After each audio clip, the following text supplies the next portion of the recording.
மே 17 முள்ளிவாய்க்கால் நினைவு தினம் தமிழ் மக்களை சந்தேகப்படும் மத்திய அரசு. 2009ஆம் ஆண்டு மே மாதம் 17ஆம் தேதி இதே நாளில் தான் இலங்கையில் உள்நாட்டு போர் ஒரு கோரமான சோகமான முடிவை எட்டியது. அடுத்த நாள் 18ஆம் தேதி அன்னைக்கு போராட்டத்தின் தலைவர்கள் செய்தி வெளியானது, இறந்துட்டாங்க அப்படின்னு. 30 ஆண்டுகால தமிழீழ தாயக விடுதலைக்கான ஆயுத வழி போராட்டம் மௌனிக்கப்பட்டது. உலகின் ஆகப்பெரும் வல்லரசுகள் ஒன்று கூடி நடத்திய தமிழீழ தமிழர் மீதான இன அழிப்பு யுத்தம் முடிவுக்கு வந்த நாள் இது. முள்ளிவாய்க்கால் நந்திக்கடலில் கடைசி நாட்களில் லட்சக்கணக்கான தமிழ் சொந்தங்கள் நாசக்கார நச்சு குண்டுகளால் கொத்தான குண்டுகளால் சரமாரியாக வீசப்பட்ட எரிகணைகளால் மண்ணோடு மண்ணாக மாண்டு போனாங்க. வெள்ளைக்கொடி ஏந்தி சரணடைய சென்ற தமிழீழ விடுதலை புலிகள் மூத்த தலைவர்கள் பச்சை படுகொலை செய்யப்பட்டாங்க.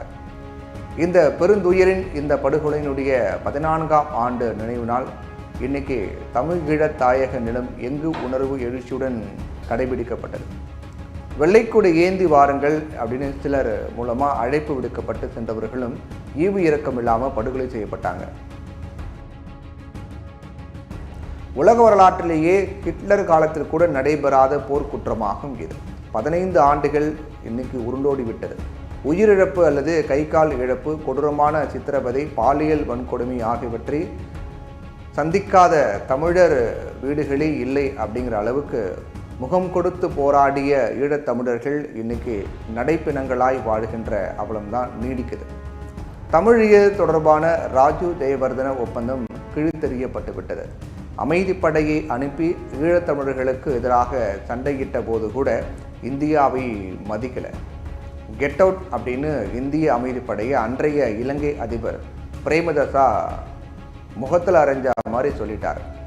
இந்தியா கூறுகிறபடி வடக்கு கிழக்கு மாகாணத்தை எல்லாம் இணைக்க முடியாது, மாநிலங்களுக்கு உரிமைகளை பகிர்ந்தளிக்க முடியாது அப்படின்லாம் சொல்லிட்டாங்க. இப்போதெல்லாம் ஈழத்தமிழர்கள் அரசு எதிர்த்து வாயை திறக்கக்கூடாது. அரசாங்கம் இரண்டாந்தர குடிமக்களாக தான் தமிழர்களை நடத்தும் அப்படின்னு பகிரங்கமாக அறிவிக்காத குறையாக நடந்துக்கிறாங்க இலங்கை அரசு. ஆனாலும் தமிழ் இனப்பற்றையும் மொழி பற்றையும் அவங்க கிட்டேருந்து அவர்களுடைய ரத்தத்திலிருந்து பிரிக்க முடியலை அப்படிங்கிறதான் ஆறுதலான பெருமைக்குரிய விஷயமா இருக்கு. யுத்தத்தில் விடுதலை புலிகள் இயக்கத்தினுடைய தலைவர் இறந்தார் அப்படின்னு அறிவிக்கப்பட்டது. அதாவது 2009 மே மாதம் 18ஆம் தேதி அவர் இறந்ததாக இலங்கை இராணுவம் அறிவித்தாங்க. அதோட அவருடைய மனைவி மதிவதனி, மகன் இவங்க எல்லாருமே இறந்துட்டாங்க அப்படின்னும், இதில் அவருடைய விடுதலை புலிகளுடைய தலைவருடைய மகன் பாலச்சந்திரன் சுட்டுக் கொல்லப்பட்ட போட்டோக்கெல்லாம் வெளியாக இருந்தது.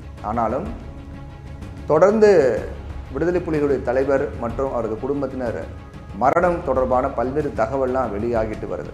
அதாவது பிரபாகரன் மற்றும் அவரது குடும்பத்தினர் இன்னும் மரணிக்கலை, வெளிநாடுகளில் அவங்க உயிர் வாழ்கிறாங்க அப்படின்னு பல்வேறு அமைப்புகளை சேர்ந்தவங்க தெரிவித்து வராங்க. குறிப்பாக தமிழர் தேசிய இயக்க தலைவர் பழநெடுமாறன் இதை தொடர்ந்து சொல்லிட்டு வராரு. இந்நிலையில் முதலாக விடுதலை புலி இயக்கத்தினுடைய தலைவர் குடும்பத்திலிருந்து அவருக்கும் அவரது குடும்பத்துக்கும் வீரவணக்க நினைவு கூட்டம் நடத்துவதாக அறிவிக்கப்பட்டிருக்கு. அதாவது விடுதலை புலிகளுடைய தலைவருடைய அண்ணன் மனோகர் டென்மார்க்கில் இருக்கார். அவர் தான் விடுதலை புலிகளுடைய தலைவர் மற்றும் அவரது குடும்பத்துக்கு வீரவணக்க நினைவு கூட்டம் நடத்துவதாக அறிவித்திருக்கார். இது தொடர்பாக வீடியோவும் வெளியிட்டிருக்காரு. வரும் மே 18ஆம் தேதி, அதாவது நாளை, என் தம்பி விடுதலை புலி இயக்கத்துடைய தலைவர் மைத்துனி மதிவதனி, குழந்தைகள் துவாரகா, பாலச்சந்திரன் உள்ளிட்டோருக்கு வீர வணக்கம் நினைவு கூட்டம் நடத்த இருக்க. டென்மார்க்கில் நான் இருக்கும் இடத்தில் இந்த கூட்டம் நடைபெற இருக்கு. எனது தம்பியும் அவரது குடும்பமும் இலங்கை இறுதி யுத்தத்தில் தங்களுடைய மண்ணுக்காக உயிர் தியாகம் செஞ்சாங்க. ஆனால் விடுதலை புலிகள் இயக்கத்துடைய தலைவர் பெயரை பயன்படுத்தி இப்போது மோசடியில் ஈடுபட்டு வராங்க. இந்த மோசடி கும்பலை இனம் கண்டு பொதுமக்கள் புறக்கணிக்கணும்.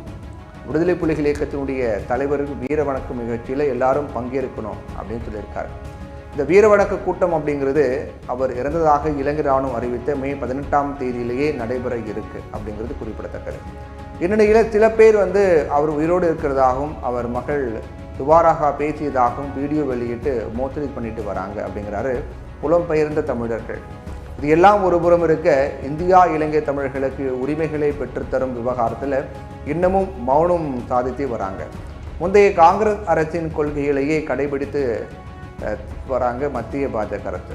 தமிழ் தமிழ் அப்படின்னு வாயளவில் பேசும் அரசியல் கட்சிகள் இலங்கை தமிழரினுடைய உரிமைகள் குறித்து மௌனம் காக்குறாங்க. இந்நிலையில் மத்திய அரசு விடுதலை புலிகள் இயக்கத்தின் மீதான தடையை மேலும் 5 ஆண்டுகள் நீட்டித்து பிறப்பித்த உத்தரவில் தமிழர்களுக்கான தனி நாடு கோரிக்கையில் இந்தியாவில் உள்ள தமிழ்நாட்டையும் சேர்ந்திருக்கிறது அப்படின்னு காரணம் சொல்லப்பட்டிருக்கு.